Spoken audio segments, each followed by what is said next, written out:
am Colleen Pugh, and I am here to talk to you about the Barry Goldwater uh, Scholarship application for awards for 2021 for next year. And this is something that I adopted this earlier this year, or actually about a year ago, when I sent a notice to some of my colleagues, including Kimberly and the provost, about this to see what we were doing about the Goldwater. And then Dr. Engber asked me if I would like to take it over. So, sometimes when you bring things up, you get yourself into trouble. But I thought this would be a good opportunity to have to be able to work with undergraduates, at least to a certain extent. So I'm going to tell you about this scholarship today, and let's see. So we have the majors in the chat box, but and I can't actually see the chat box with my screen. But are there some of you here that are planning on applying? I can see a few people that could nod their head. I see a little nodding. Okay, very good. Well, let me tell you about the program. This is a very prestigious program. It is something that was actually established by Congress in 1986 to honor Senator Goldwater, who served the U.S. for 56 years, first as a soldier and then for 30 years as a senator. And the mission is to provide a continuing source of highly qualified professionals in areas of critical need. So the foundation does that by awarding scholarships to college students who intend to pursue research careers. So this is very important. It has to be people who want to devote their lives to a research career in any of the natural sciences, mathematics, or engineering. There will be a link, I think a few slides later, that will tell you the eligible majors. I'm looking over here because you probably can't see my arrow, can you? And I'm wondering if I press this, if that will, yes, that should give me, not a highlighter, laser pointer. Let's see. So can you now see a red dot? Okay, good. That will probably help a little bit. So there are two options for how far you are along in your undergraduate career. And I probably should have said that this is an award for you as an undergraduate. It's not for you after you move on to a graduate program. And depending on how far along you are, it would be either a 1-year or a 2-year scholarship. And that scholarship is for up to $7,500 to at least contribute to your tuition, your fees, your books, and your room and board. And there are about 450 scholarships that are awarded. This last year, there was 396 awards out of about 5,000. They had announced last year that they were increasing the number of awards because of further support from the DoD. But from the numbers that were actually awarded, it looks like that didn't quite materialize, but they state that they will continue to increase to that level. So hopefully we'll see more than that. But in any case, I'm sure the $7,500 is a big incentive for many of you and quite helpful to you. But in the long term, what is even more valuable is the prestige of this scholarship and the recognition of the accomplishments that you have made already, as well as the potential that you have to make in the future. So this is an option for a full-time junior or senior at the time of the award. So that means a junior is someone who will have 1 year, meaning at least one semester, no more than 2 semesters that are remaining as of September of next year. The other option is you could be a sophomore, and in that case, you should have 2 years left as of September of next year, and that means a minimum of 3 semesters or 4 full-time semesters remaining. You should have a highly competitive GPA. The program states a minimum of 3.00. I would recommend at least a 3.5 with a caveat in that a GPA is really not the main emphasis of this. It's going to be your research activities and your activities that are pointing you to a research career more so than the GPA. So actually the ones that were awarded last year, or I shouldn't say last year, for this year, the minimum GPA that made the award was 3.3. And then of course it went up to 4.0. Another requirement is that you are majoring in a STEM field. And then this is the link that tells the eligible fields. So you can go to it and you'll be able to click on the major fields, and then it'll give you several subdisciplines that you can find out if your major qualifies, or at least if the major that you are in right now. You must be either a U.S. citizen, a U.S. national, or a permanent resident. And we are allowed at any of the institutions, but of course at Wichita State, we can submit up to 5 nominations, or nominate up to 5 people. So we're allowed to have 4, but we get that extra 5th one if one of the students that are nominated is a transfer student from a 2-year institution or even a 4-year institution. But it doesn't mean that someone who has taken college classes is a high school student. So this needs to truly be a transfer student.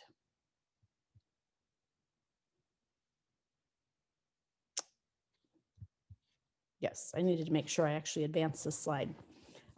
Further eligibility, this is actually the main point, is that you have a strong commitment to a research career in the sciences, mathematics, and or engineering. So everything that you have in this application needs to be demonstrating that that is the direction that you're going, or at least that's what you're emphasizing. So that means that you have research experience, and I would recommend that you have at least 1 year of research experience. I know that this year may be a little bit difficult because of COVID, and the program does accommodate that. So make accommodations for it, in which they've added an additional question for you to address that if it's an issue. Well, they want you to address it regardless of whether or not it's an issue. You must intend to pursue a PhD degree. This also means that going to medical school doesn't count, but it would count if you are going to either medical school or veterinary school, and you do plan to devote your career to research. So that would mean that you're most likely to be pursuing an MD PhD program to demonstrate that truly the research is what you are passionate about and what you want to pursue. Your package also needs to demonstrate an intellectual intensity in the sciences, mathematics, and or engineering. That should become clear from some of the questions that you address, your research essay, and then also the letters of recommendations they will want to emphasize this. Also, participation in other extracurricular activities. Again, those that are demonstrating that you are passionate about pursuing a research career. And then what do we have last here? A potential for significant contribution in your field. Again, the entire package should be demonstrating that that's true, and that's something that your recommenders want to,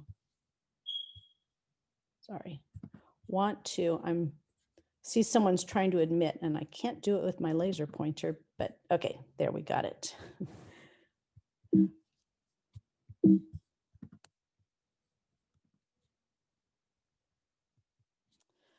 So what's in the application process?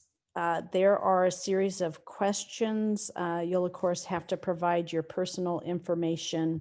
It's going to ask you about your career goals and your professional aspirations. This is going to be very short, just 1 to 2 sentences.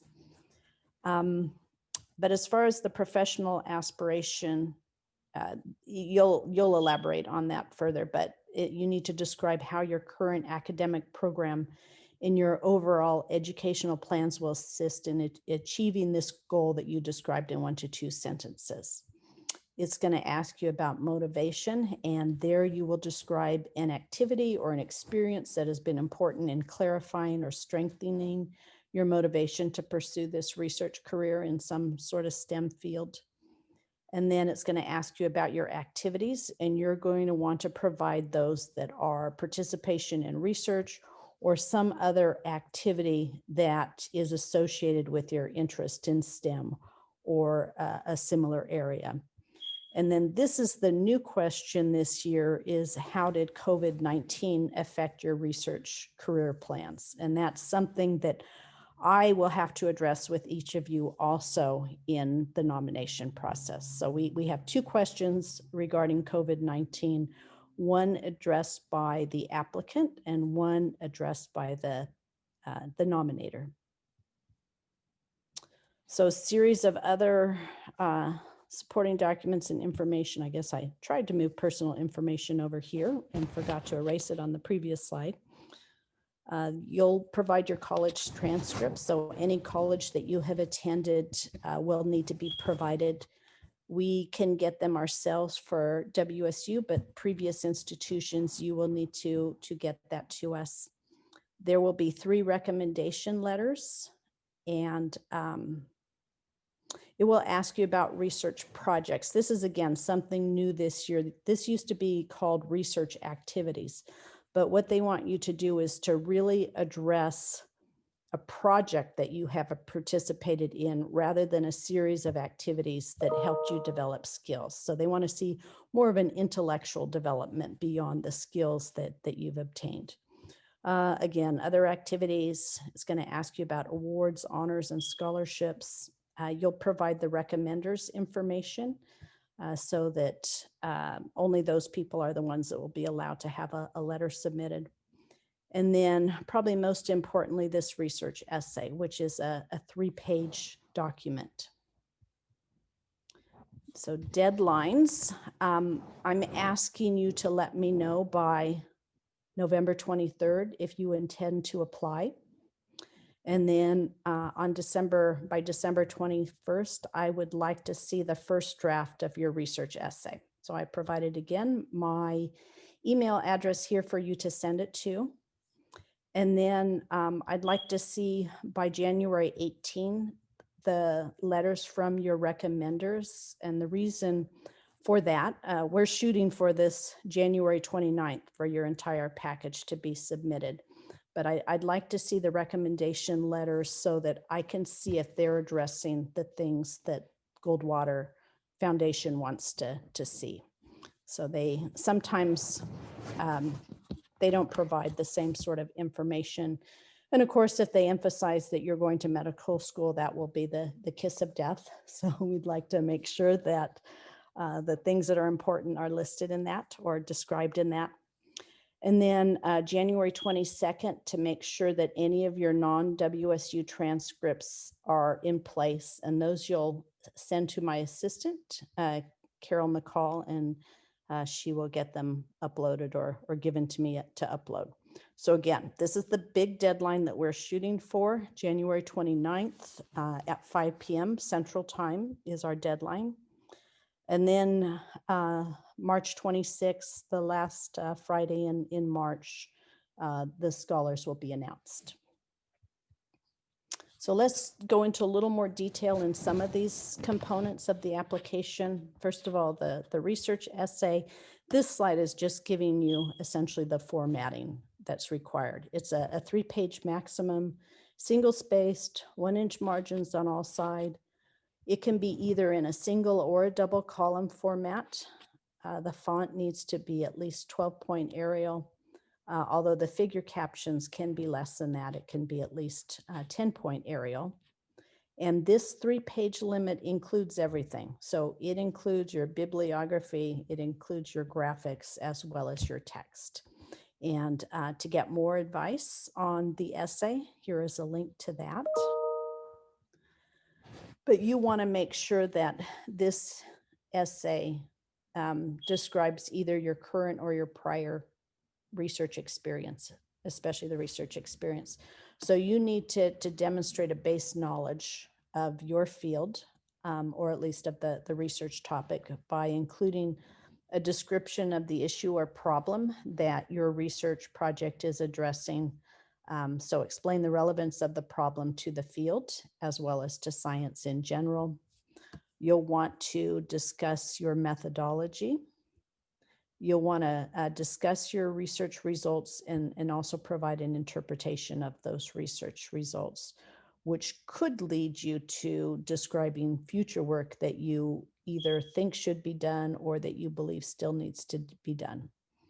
And then let's see. So, oh yes, you want to make sure that this research essay provides your specific contributions to the project. Sometimes an undergraduate researcher is involved in a big project of the lab he or she is in, and it may not be clear what are actually the undergraduate's contributions. So you want to make sure that that's clear. And then also the skills and expertise that project allowed you to develop. So let's see, you will want to write this at the level of a person who has expertise in your general field. And this is expertise of a reviewer because those are the ones who are going to be reading it. So you can plan on them having expertise in your general field, but they may not be familiar with your specific field. So that means that you are allowed and should use technical language, but it should be accessible to someone in more of the general field rather than very specific. So for example, I'm a chemist, and I'm a synthetic chemist working on organic polymers. So I could certainly describe anything in chemistry, but once we get to my very specific field of polymer synthesis, I'd have to start, I'd have to make it very clear what the terms are that I use there, not just assume. People know the difference between a catalyst and an initiator, for example, that it would have to be clear within the description. Also, of course, you need to provide some background to give the word some context, but it shouldn't exceed more than 50% of the essay. And then I believe you have to, this is provided through some sort of a statement, but you need to identify the PI, the graduate assistant, or the lab supervisor that was involved in feedback for your project. So essentially you're acknowledging them and the contributions that they made to the project. So the last more detailed recommendations are the recommendation letters.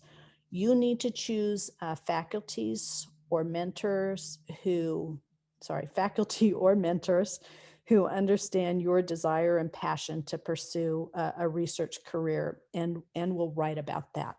So they need to know you well, such that they might be able to compare you to previous Goldwater scholars or with students who have had successful research careers or have gone on to have successful research careers. Maybe they have seen you demonstrate some intellectual boldness, insight, creativity, originality, integrity, or persistence to some goal. That would be great if they can describe something like that.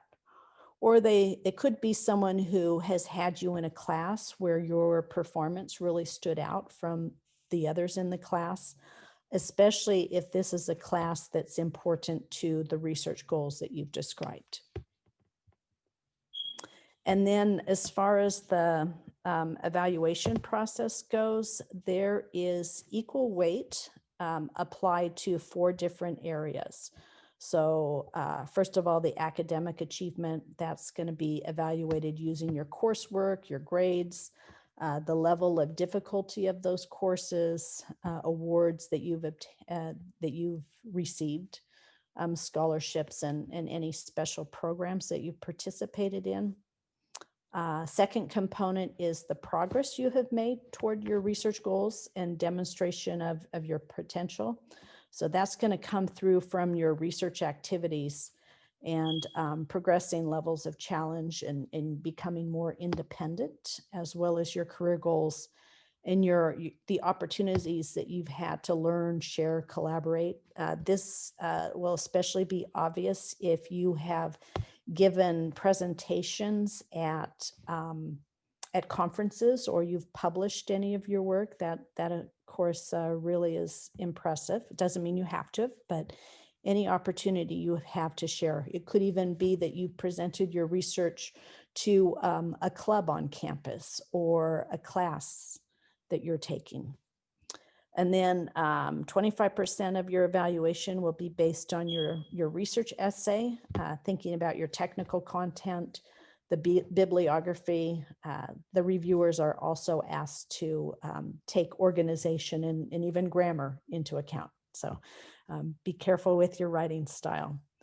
And then the last 25% of your evaluation is based on the recommendation letters, who should be describing your commitment to research, your intellectual curiosity, and your potential for future research contributions, since you are devoting yourself to a research career. So some of the statistics from the awards made this year, again, there were about 5,000 applications, 394 or 96 scholarships. You will see these numbers don't add up to the same thing, but 191 men, 203 women.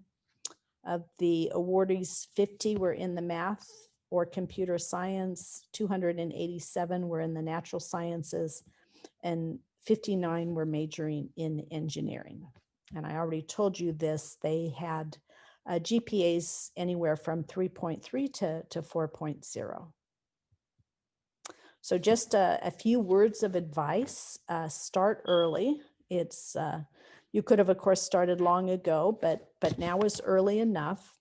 And one thing you should do, of course, is to go to the Goldwater website and read it. So read the solicitation and read it multiple times, probably as you're preparing your application materials.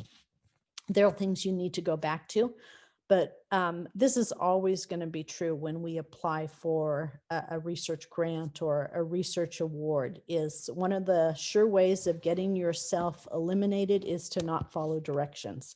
So it's always good to read the solicitation over and over again and check your application against the description to make sure that you're not going to eliminate yourself for something silly, like having your margins less than 1 inch or using a font size smaller than 12.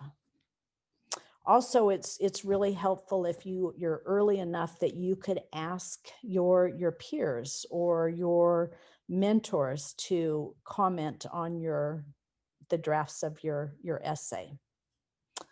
Also, you'll want to select and confirm your recommenders early. They need to have information on you, and they need to know what's important. And of course, if they get me their letter early enough, I'll be able to provide feedback on that also. Just make sure that they have the important components and don't provide something that would be to your detriment. Also, when you are approaching those recommenders, it's good to have a list of your honors, your experiences, presentations, and any publications that they can use. This, you'll also want to make sure it's clear to the reviewers, primarily through the questions that you address, but perhaps even in your research essay or your bibliography, that may be in there as well. And share your application materials and the review criteria with your recommenders. And then monitor receipt of the recommendation letters. I provided a deadline that I would hope to have them by, and you're going to be the one who's going to be persistently trying to get them to meet that deadline. All right, so it looks like that was the last slide, and I will stop sharing and be happy to try to answer any questions you might have. Unless everything was totally clear, hopefully some of you are excited about trying to take advantage of this opportunity. Thanks, Dr. Pugh. And I would invite people, you may put questions in the chat if you'd like to put questions in the chat. And both Angelique and I can kind of watch that and can relay those over if there are any right now that are specific to the presentation. I appreciate both the comprehensiveness about the Goldwater as well as some elements that we know are going to be applicable to multiple scholarship applications. So the important advice piece, that's going to really lead us into, I think, our next presenter. And I want to show you just some brief information before we make that transition. So you may have noticed I grabbed the link that was about scholarship eligibility, and I pulled that into the chat. And I also put a link out there, and I'm going to steal screen sharing here, Dean Pugh. There we go, to a web page that we have that has some general information and has the note that if you have specific questions about the Goldwater, you should contact Colleen Pugh, but we have several other nationally competitive scholarships.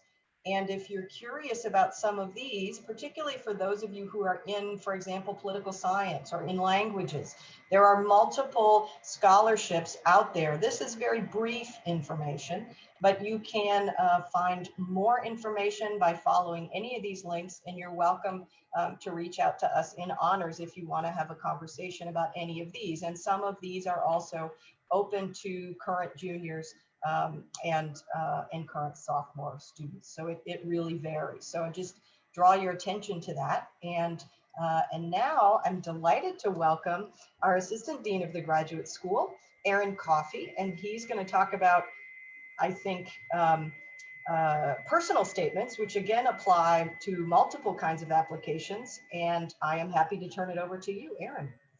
Thank you so much, Dr. Ingber. Good morning, I think still everyone. I'm Aaron Coffey, and I oversee graduate admissions for Wichita State University. So today, I do not have a presentation for you. So we are going to sit in this little cluster format. So please feel free to turn on your cameras and engage. I will be asking you some questions. But part of the problem, and when Dr. Ingber asked me to do this, part of the issue in discussing specifics as it relates to scholarship applications or goal statements or personal statements or anything like that is they're just so dramatically different depending on who is asking for it, that providing specific guidance on completing one in a specific way could very well lead you down the wrong path. As Dr. Pugh said, if I tell you, oh, you should format at 12 time New Roman, but it's asking for 12 Arial, well, then you've just disqualified yourself for a very, very ridiculous reason because you followed my guidance instead of reading the instructions. And shouldn't that be what we all do to start with?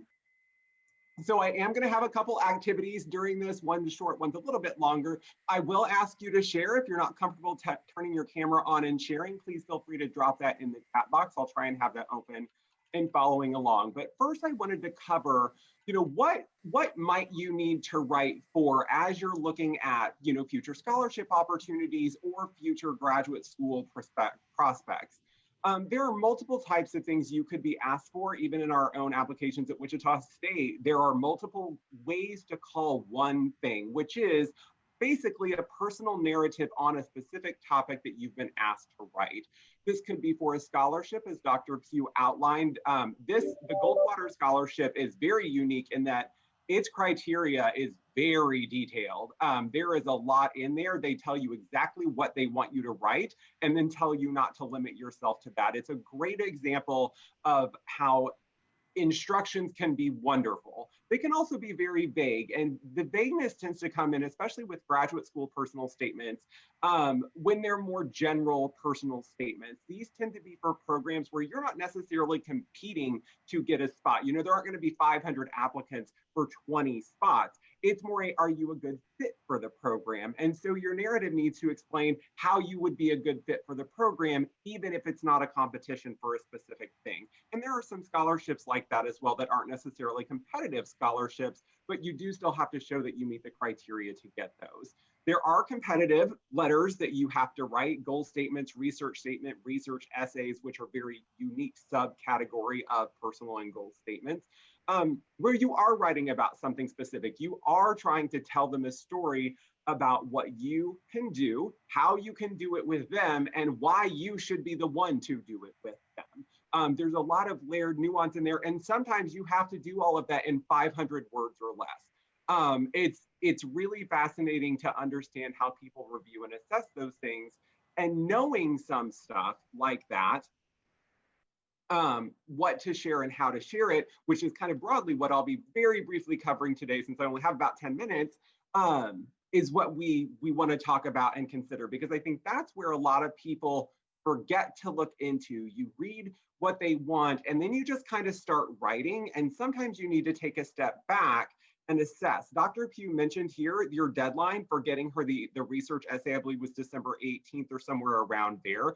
For those of you that are interested in that scholarship opportunity, that only gives you 6 weeks roughly to write that research essay. That is not a lot of time if you really want to commit to it, recognizing that you're fitting this in with your coursework. For those of you that are on campus, returning home after Thanksgiving break, doing finals, doing your final research projects for everything else. And as you apply to graduate school, be it in a year or 3 years, that's not going to change. And in fact, if you're intensive in your research at that point, it may just be another thing that you have to figure out how to build in to everything you're already doing. But a time commitment is something that's required for these when you're writing them. So our first activity, and this is a broad statement, so feel free to take a few seconds to contemplate it. If you want to pop on and let me know what your answer is, or send it in the chat, I will read the things that are in the chat. But my first question to you is, what is your primary goal of a purpose statement?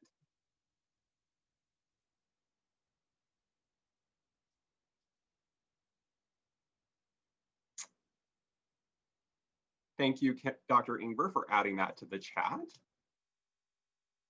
So anybody want to answer, what is your primary goal of the purpose statement?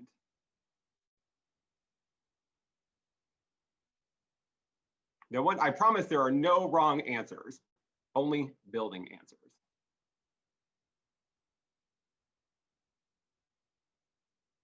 No, nobody wants to answer?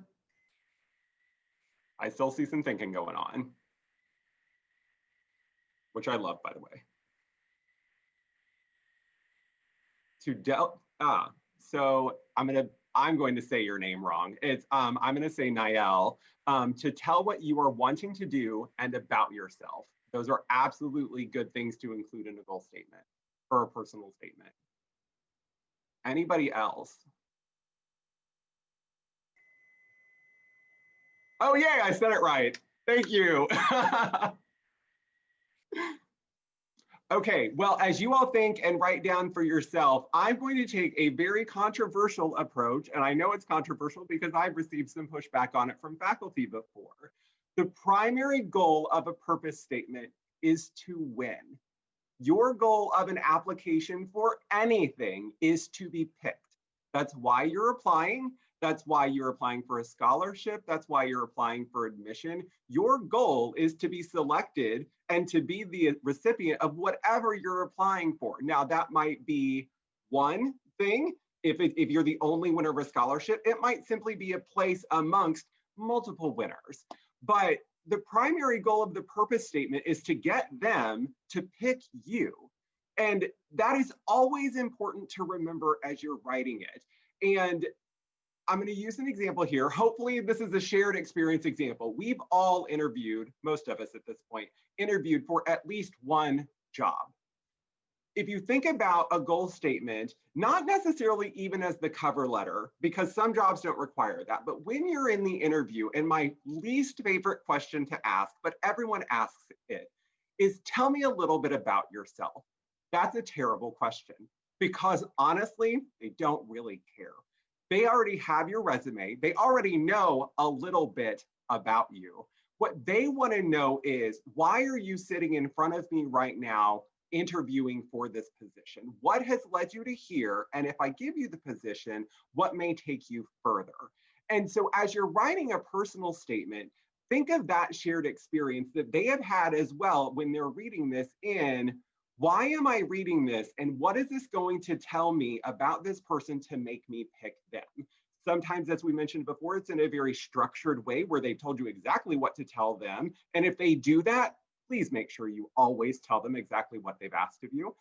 Don't leave it out. Don't leave it open to interpretation. That's where, having other people review what you've written is always wonderful. So you know how to stay on topic and what that topic can be. But understanding that will be critical to framing how you write to sell what you're giving them so that you are the one selected and you're the one winning. From start to finish, much like a job interview, an application for admission to something, an application for a scholarship has multiple components.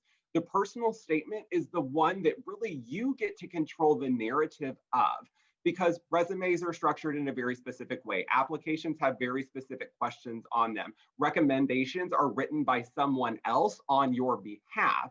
Your way to sell yourself is through that personal statement. So just constantly be thinking about that as you're going into the writing phase, and always remember what that goal is for you, is to get that whatever you're applying for. Another important thing to remember is that there are always, always, always two sides to what you're writing for. There's your side, and then the person who you're writing for side. So we're going to turn this into a you and a them, whoever the them happens to be. Knowing the them is critical to us framing how you write what you write, the words you use in what you write, how you tell the narrative of what you write. Dr. Pugh talked about, if we're talking at an upper level, I'm a business field person. I'm in business. So if somebody wanted to talk about, very detailed management structures, things like that, I can follow along pretty well.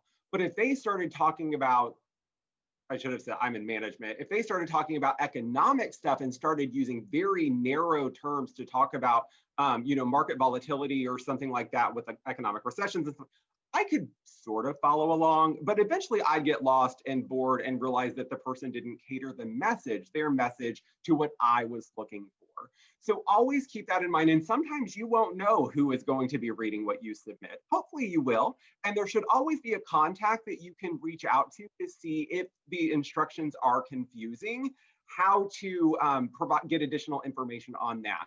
Always be okay asking for more information. You may not get it, but always be okay asking for more information if the instructions are unclear. As someone who writes instructions, I try to be as clear as possible, but I also know I write in a way that makes sense to me. I don't necessarily know that it makes sense to you, though I do have people read it. So if I capture 90% and you're part of the 10% that needs clarification, that's okay. Just make sure you get that clarification.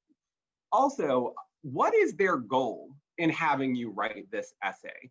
Sometimes this one's really hard to identify. Sometimes they tell you, as the Goldwater Scholarship does, they're telling you not only what to write, but how they're going to assess what you're writing, what they're looking for in your writing. But sometimes they don't. So always try through the structures, if you're doing research at the PhD level, and this is a PhD application, is their goal to tack you onto grants that they may already have and assist in meeting the requirements of those grants? Is their goal to bring somebody on board who can assist them in getting a new grant? If you are familiar with somebody that's doing research at that institution, that might be something you go to them and ask, and hey, for these 3 slots that you have available next fall, what are you looking for? Are you looking for a building block, or are you looking for somebody to help build a foundation? And knowing that and catering that message of the personal statement is very critical, in knowing that you will get looked at. What are their criteria? That one is actually pretty simple. That should usually be listed in what they're asking for. Always make sure you're reading and rereading everything, both before writing, as you're doing that creation phase, identifying the goal and then identifying what you're going to write about. As you're writing it, always re-referencing what they're looking for to make sure you're covering everything.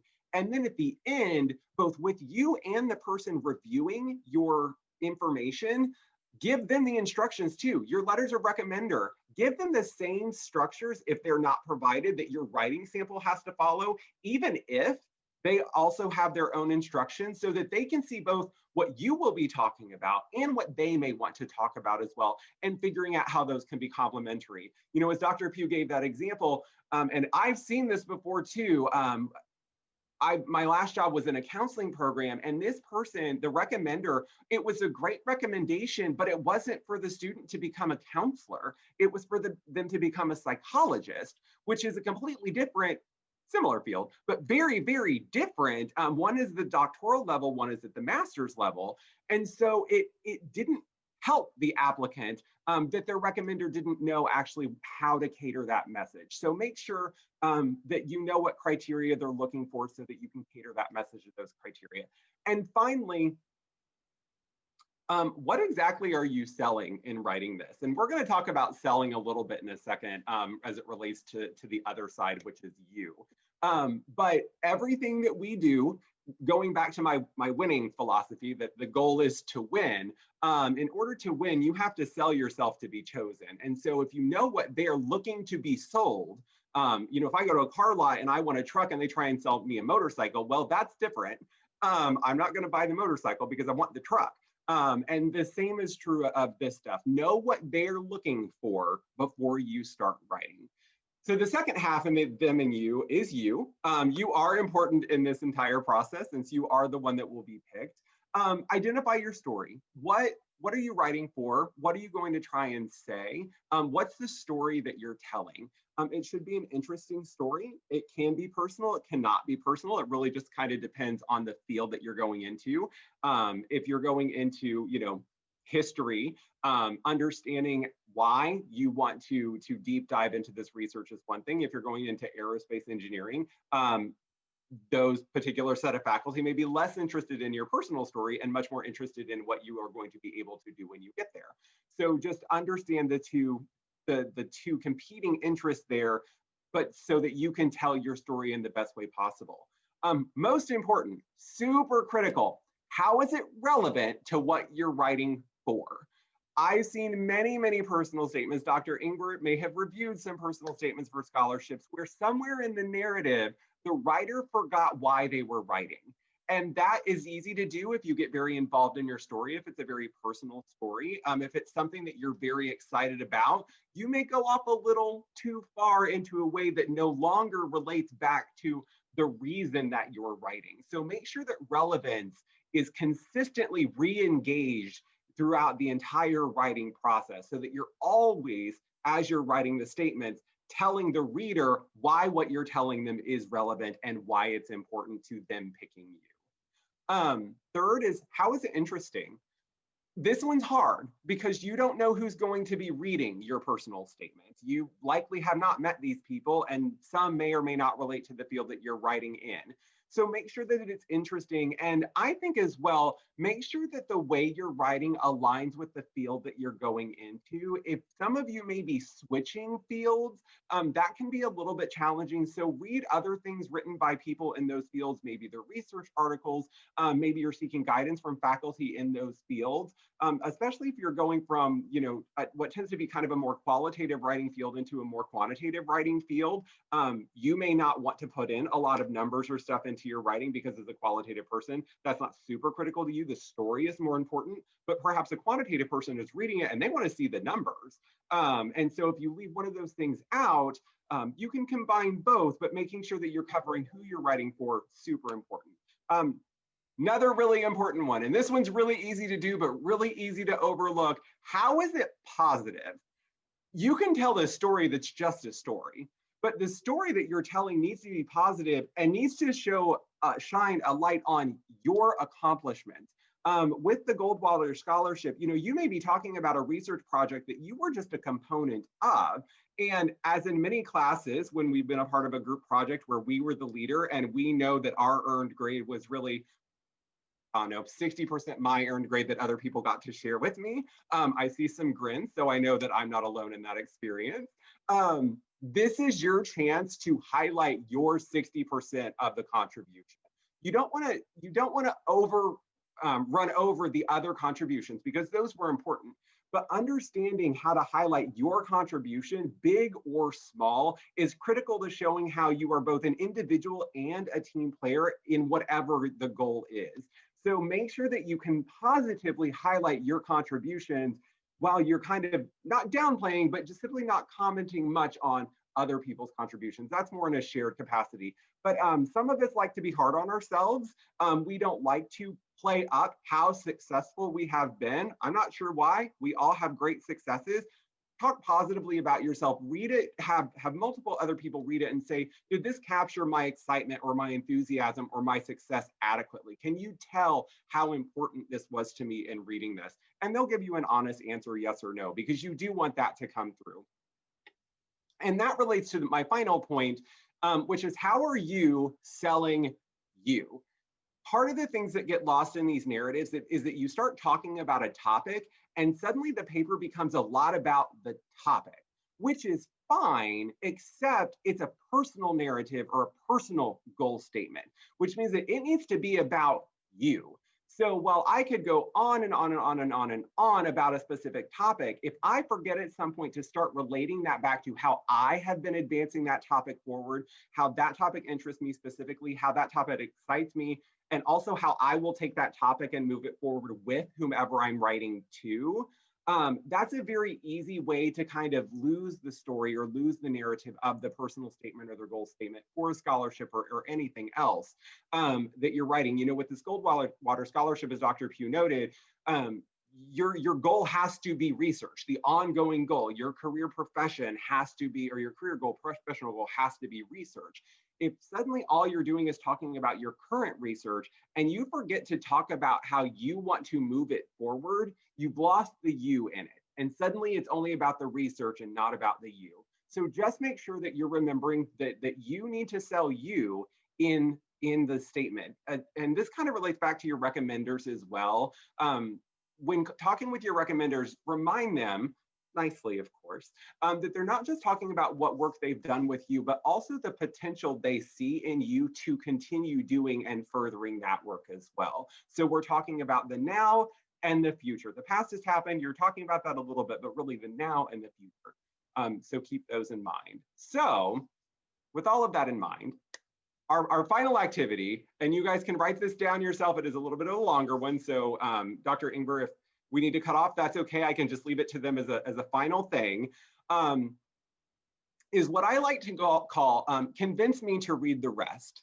The first paragraph of anything you write is the most important thing in that paper, because especially if it's a competition, I need to have a reason to read the rest. And a first paragraph should usually not be more than 3 or 4 sentences if we're talking about a personal or a goal statement, really just telling me what you're about to tell me in a way that makes me want to engage and read it.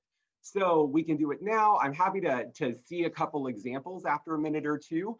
But if you all wouldn't mind just taking a minute, and I want a 3-sentence introduction of any topic of your choosing, but convince me to read the rest. So with these 3 sentences that you're going to write, why and how are you going to convince me to read the rest of the paper?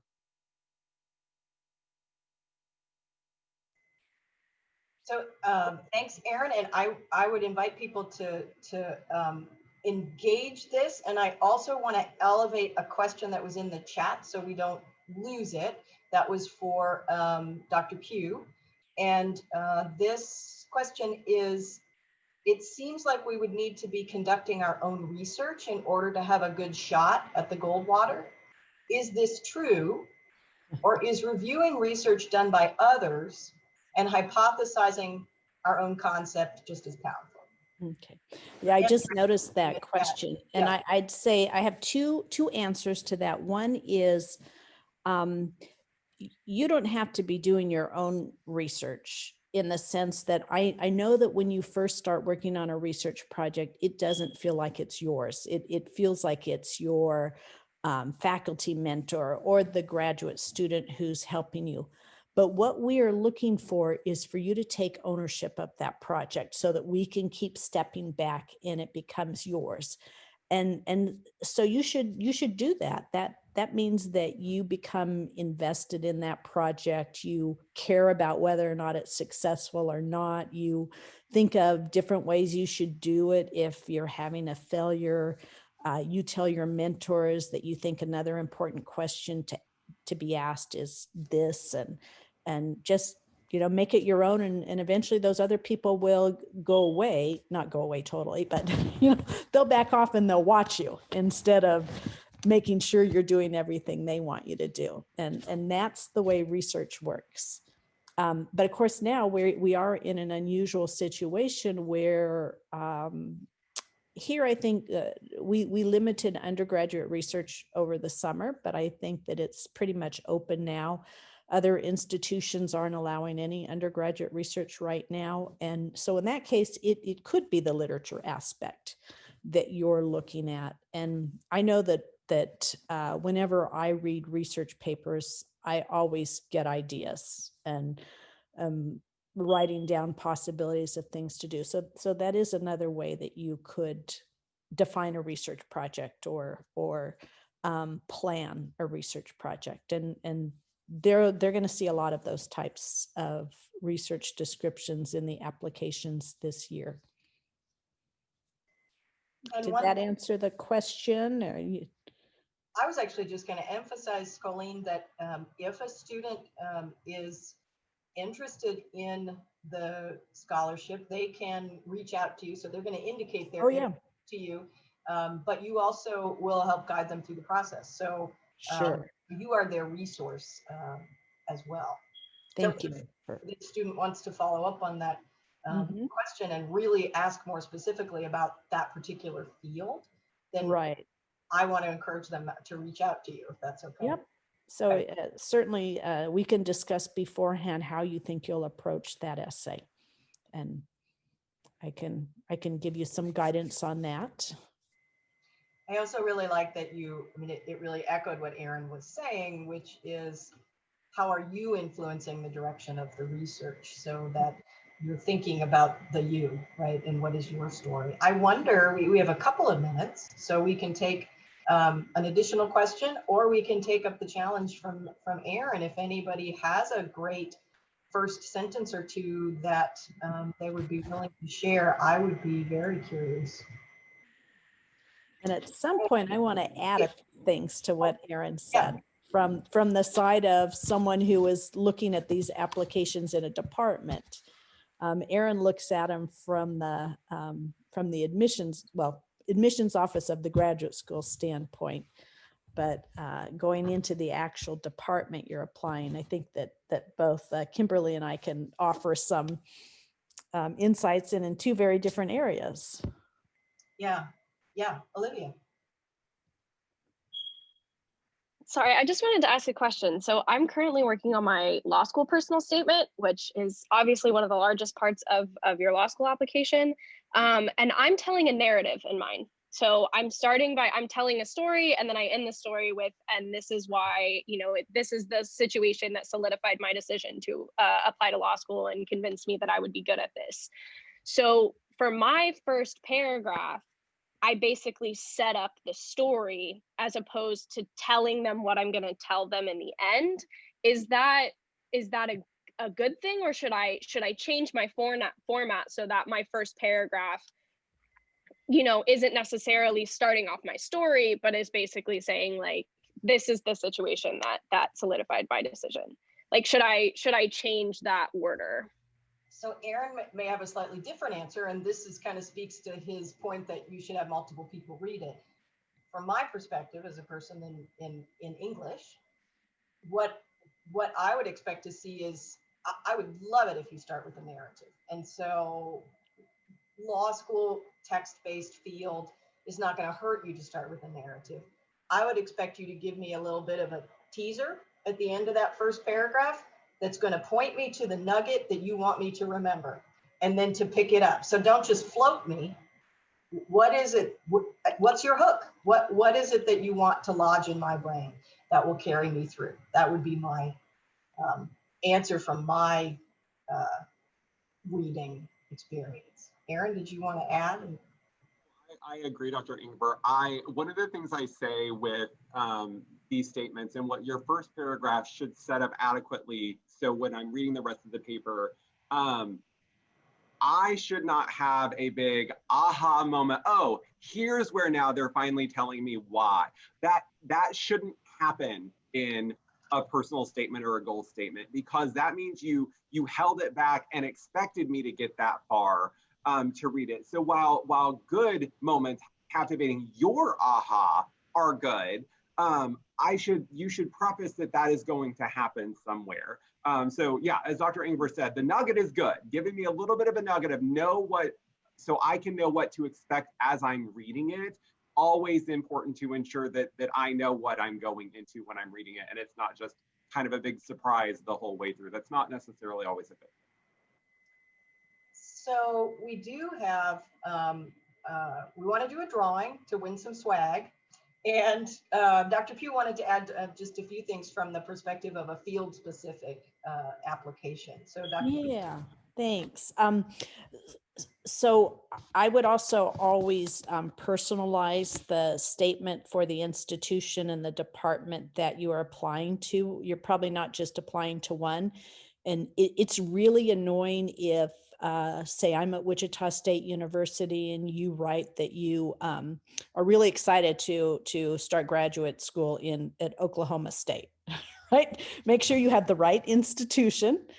And certainly in the sciences and the STEM fields where you're going to work on a research project with rather dependently initially with a faculty member, is to go through all the faculty in the department and pick out a few that you would be interested in working with, and describe why you're interested in that area. Don't just pick off one, because then you're bound to make a lot of other people angry, but make it general enough that it shows you have done your homework and you know you could fit into the department, but not so specific that you don't leave options. So people want to know that you're serious about what you're applying for, but that you are also open to new things and other ways of looking at it.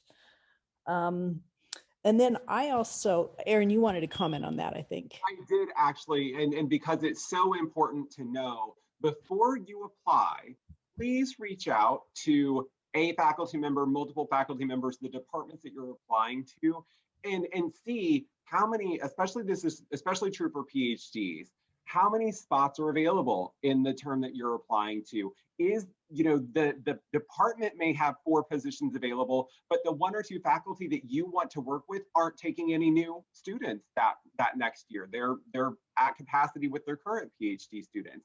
PhD applicants are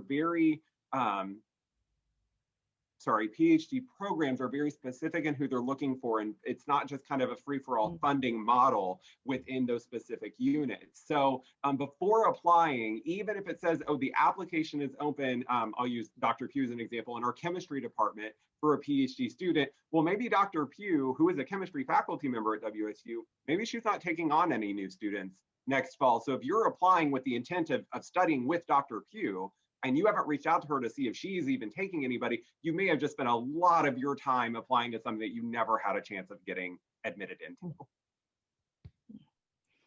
Thanks, Erin. The last point I wanted to make is I also like to see what a student is planning on doing with their life, why they want to earn that degree.